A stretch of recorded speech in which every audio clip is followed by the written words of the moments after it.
Yo, what is going on, guys? It is Dovmac once again, and I am back today to talk about the Square Enix and Crystal Dynamics baby that is Marvel's Avengers. I just finished my weekend out playing the new beta, and I have a lot of surprisingly positive thoughts about this game. And I love to share them with you because come September 4th, this game is going to be center stage for me. I absolutely loved it, but I want to get into why. So today we're going to talk about what I loved about the beta, why it's awesome, and why I'm going to be playing it, and I hope that you guys are able to play it too. Let's get into it.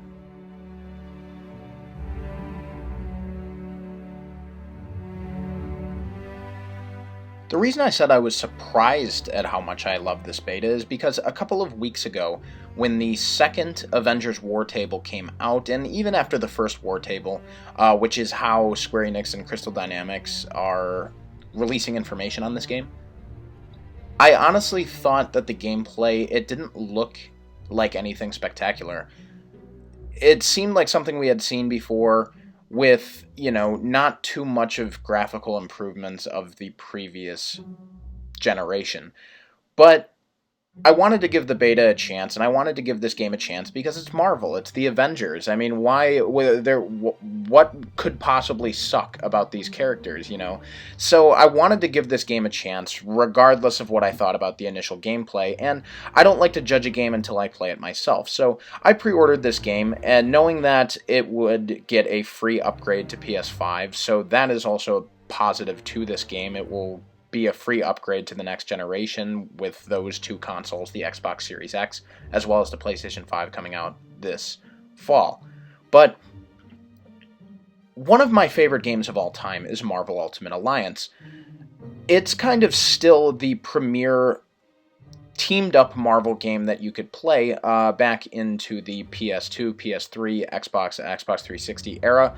And the Marvel Ultimate Alliance game didn't have any contract barriers with characters, so you could have a team of the Fantastic Four, Spider-Man, the X-Men, with, the main Avengers series, and that game was so much fun. It introduced me to a wider world of Marvel as a kid, as well as I'm sure a few others. It's still to this day regarded as one of, if not the greatest Marvel game. And when I played this beta, I got vibes of Marvel Ultimate Alliance, and that is like the main reason why I've loved the beta so far. It was just a really, really fun experience with my favorite superhero, which is Iron Man. Getting to play as Iron Man was unbelievable, and I've already leveled him up completely, and I've got Hulk next because in this beta you got to play a couple campaign missions between Hulk as well as Miss Marvel, who's Kamala Khan, who the story of this game is kind of going to center around. She's going to be the one that gets the Avengers back together after the disaster in San Francisco. That's been featured in all of the trailers so far. But given the amount of heroes that are going to be in it at the start, we already know that Hawkeye is being added, and we also know that Spider-Man is going to be a PS5, PS4 exclusive, which kind of sucks. I feel bad for Xbox people, but given the success of Marvel's Spider-Man PS4, Sony has that contract.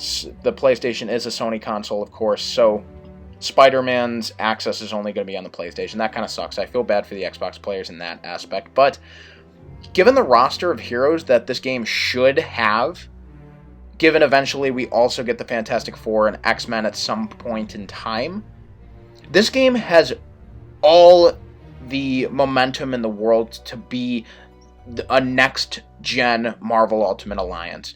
The gameplay, the combat, each character has their own special abilities, and each character plays differently. So you could be playing as Iron Man, and you could be flying around and figure out how you like to play as Iron Man, and have a completely different experience playing the game as Hulk, or Black Widow, or Kamala.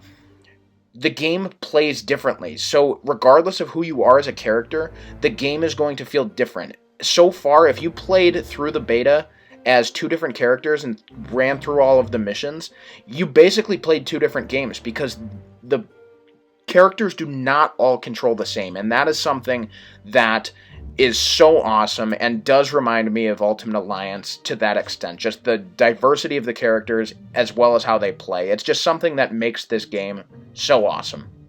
And on top of the gameplay elements, I have to applaud the story. I mean, there were a couple of story missions in this beta, but I'm interested in the story. It doesn't seem as cut and dry as the trailers make it seem. You know, there's definitely a lot more substance to what the story is, and obviously we won't know until we actually play through the whole story. But I was kind of upset when I didn't get to go finish the mission. So spoiler alert for this, Kamala teams up with Bruce Banner, and they have to go find Tony. And Tony has been hiding out apparently in the Pacific Northwest after Stark Industries kind of went under. And you have to go find Tony, and he's going to be kind of the first Avenger back on top of Hulk and Kamala. And the beta campaign missions kind of end right before you find him. So if the rest of the campaign is like that, where it's just kind of this, oh, we have to go find this hero, and we're going to do this and this and this to get there, with MODOK being the main villain, and I assume there's going to be more villains added as well to the story, I'm just like excited. I'm really excited. I like the way that it played out. I like the way that it looked so far. I like that it forces me to play as different characters because, you know, if you just wanted to play as Iron Man, you could. But in the story sense of things, Iron Man's not there from the start. So you have to learn how to play as Kamala. You have to learn to play as Hulk. And it makes you be diverse. And I like that. I like that it doesn't make you just stick to one hero, because when multiplayer comes out and the regular game comes out, if you get into a lobby with somebody who already is the hero that you are, or that you want to be, you can't double up on heroes. So you kind of are gonna need to have a wide range of heroes that you're gonna want to play as and get used to playing as. And I think that's a great thing, because it forces you to kind of diversify your own gameplay and figure out different ways how to succeed as different characters, and that just gives the game that much more depth. And when more heroes get added, more opportunities to diversify your gameplay are going to be added with it, as well as story, because we already know that story elements are going to be added for each character, because that was confirmed in the Hawkeye War Table. So this game's longevity and life looks to be very long, and that is only another positive for Marvel's Avengers. I think a place where Marvel's Avengers could improve would probably be the ability to actively switch amongst your 4 heroes in your party. If you're playing single campaign, or a single player mode campaign, or just any type of single player mode, obviously you won't be able to do that if you're playing online. But I think given the hero upgrade system, if I don't think I've mentioned it, so you upgrade your heroes and get skill points only when you're playing as them. So I think being able to, and the heroes that play alongside of you, they're your heroes. So if you neglect to play as a certain hero for a certain amount of time, that hero is not going to get upgraded, and they're not going to be too much of a help to you on your missions if you decide to bring them along. So someone like, you know, Black Widow, who I didn't get to play as at all during the beta, she was like level 0 during these war tables and harm missions that you're watching on the screen right now. If there was a way to make sure that each character levels up alongside you and gets the skill points acquired, so that all of your heroes can kind of be on the same level, so when you need to play as them, they won't be under leveled compared to everybody else on your team, that would be awesome. And if we could actively switch between them during missions, that'd be great too. So Marvel Ultimate Alliance is known for that. You get 4 characters on your team, and depending on the direction you hit on your D-pad, you could change during those amongst those characters depending on what you needed. So if you had a flying character and you wanted to get something up high, you could switch to Iron Man, or if you wanted to do ground combat and stick to them, you can change to Hulk or Captain America or somebody like that. Or if you just really like playing as Spider-Man and you wanted to do a certain segment of a mission as Spider-Man, you should be able to do that. I think making sure that everybody on your team is getting leveled up at the same time, and making sure that they all kind of stay around the same level would be a great addition to this game. And if it's not planned, I hope that it is, because that would make the diversifying of your team a lot better thing, because you wouldn't have to be forced to consistently play as different characters to level them up all the time. You should just be able to have them be at around the same level that your main is, so that it doesn't hinder your gameplay when you decide to play as somebody else for the first time. That would be great. Another thing I think would help it, I know each hero is going to have kind of their own unique hero missions every so often in different places, but if each hero had different objectives to do during like certain missions, like some things that aren't hero-centric missions, like the one in the beta is a Hulk mission, and that's great that every character is going to have like their own unique like story missions and hero-based missions where you have to play as a certain hero. That'd be great. But I wish that there were different objectives for, let's say, like Black Widow as compared to Kamala during a certain mission. Like, Black Widow has to go shut down this, and she goes with Hulk, and whereas Kamala came along in the mission to get this done, so she goes with Iron Man, so that there are kind of like two different parties that you could be during the missions, like where all four characters aren't locked into one area. Maybe there could be different areas of maps, and I know that would be a lot of data, and maybe the game isn't planned around doing that. But I think it would help diversify the gameplay more. I mean, the game is already diverse enough as it is, with all of the possibilities that you could do based on all of the heroes that you could do. But I think you could make the game length that much longer if each mission had different type of objectives for characters, and that would make a mission, there are going to be 6 characters at the start of the game. That would make each mission worth replaying 6 different times. So if you understand what I'm saying, that would be awesome.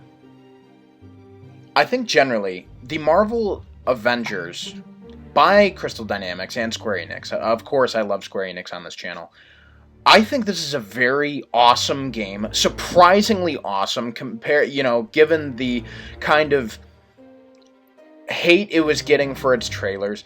This game is so much fun, and I hope that the only direction is up for it, because there's going to be more heroes added, there's going to be more stuff to do, and given that I had so much fun in a weekend's worth of time with a beta, I'm so excited for more to come. And given their plans for this game with the amount of heroes to add and everything like this game is going to have a lifespan of a long time, hopefully, because there are flaws with the game. There, like I said, there were some things I wish I was better in terms of diversifying the gameplay, as well as being able to switch heroes. There are frame drops and stuff like that, and some people have encountered bugs, and that might just happen given the amount of action that can be happening on screen at one time.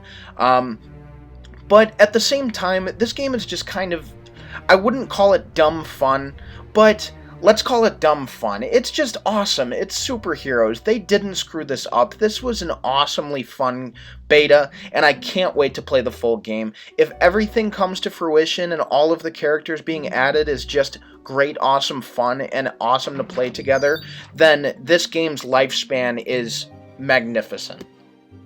Well, there you guys have it. There are my raw thoughts on the Marvel Avengers beta. I'm sorry if my thoughts seem all over the place, but it is just a beta. There was only a certain amount of things that you could do, and I did all of those things, but I loved every minute of it. I had so much fun with this game, and I cannot wait until it drops on September 4th. So that about wraps it up for today, guys. If you've played the beta and there's something you agree with me on or disagree with me on, go ahead and let me know in the comments. How did you like the Marvel's Avengers beta? Did you have just as much fun as I did, or do you think that this game needs a lot more improvement? Please let me know. Also, if you guys could like this video and subscribe, I plan on doing a lot more with this game once it comes out, and of course I'm always covering Kingdom Hearts content, as well as other big gaming news, so please subscribe to my channel and check all of that out. Also, some big news in terms of another channel that I'm running. Me and my friend have just started a podcast, and that is a brand new project that I'm going to be working on a lot more. So that channel is Binging and Bickering. Its channel will be linked into this video at the end. So if you guys could show some love over on that channel, that would be great as well. All right, thanks again, guys, for watching. Like, subscribe to Binging and Bickering. And until next time, or until there's more nerd news, I'll catch you guys later. Peace.